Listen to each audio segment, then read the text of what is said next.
Halo teman-teman, di sini kami kelompok 5 Prel 2 akan melakukan praktikum besar dengan materi meiosis dan mitosis atau mungkin yang lebih dikenal sebagai rekayasa genetika.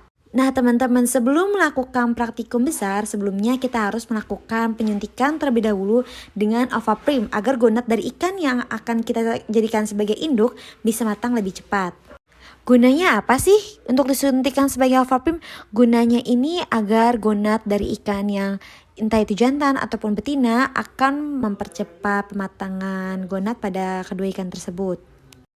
Setelah 12 jam kemudian, ikan yang telah disuntikan dengan ovaprim tersebut akan menjadi induk dari benih ikan yang akan kita pijahkan pada praktikum besar kali ini.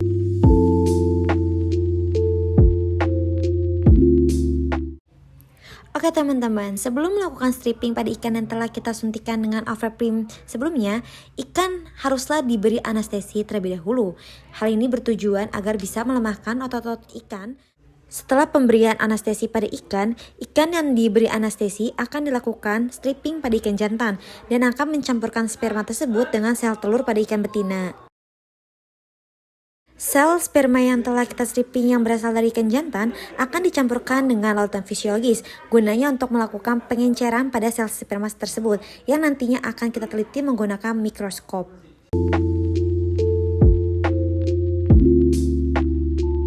Sel sperma yang telah kita teliti menggunakan mikroskop menghasilkan benih yang bisa dikatakan hidup karena dia terlihat dengan bergerak-gerak. Nah, pada tahap selanjutnya yaitu kita akan melakukan pembedahan pada ikan lele jantan untuk mengambil sel sperma dan melakukan stripping pada ikan lele betina untuk mendapatkan sel telur yang nantinya akan dicampurkan sehingga terjadilah pembuahan.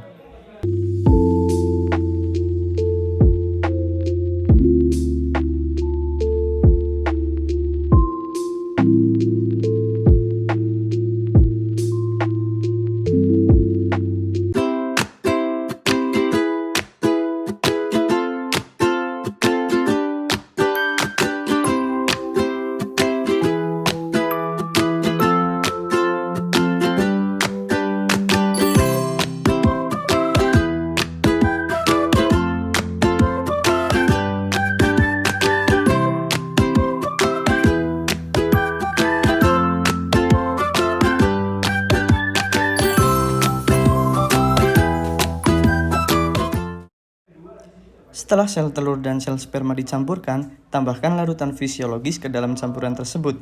Kemudian, aduk campuran sel sperma dan sel telur tersebut menggunakan bulu ayam sampai campuran tersebut tercampur secara merata.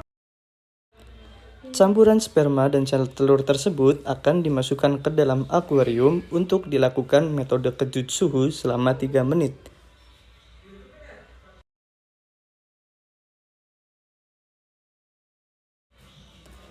Kemudian sel sperma yang sudah dikejut suhu akan dimasukkan ke dalam penangas air untuk mendapatkan heat shock selama 2 menit. Setelah itu, campuran sel sperma dan sel telur yang telah dikejut suhu kemudian akan dimasukkan ke dalam akuarium yang telah dibersihkan sebelumnya untuk didiamkan selama beberapa hari dan akan dilakukan pengamatan untuk mengetahui apakah benih tersebut menetas dengan baik atau tidak menetas dan mengalami kematian.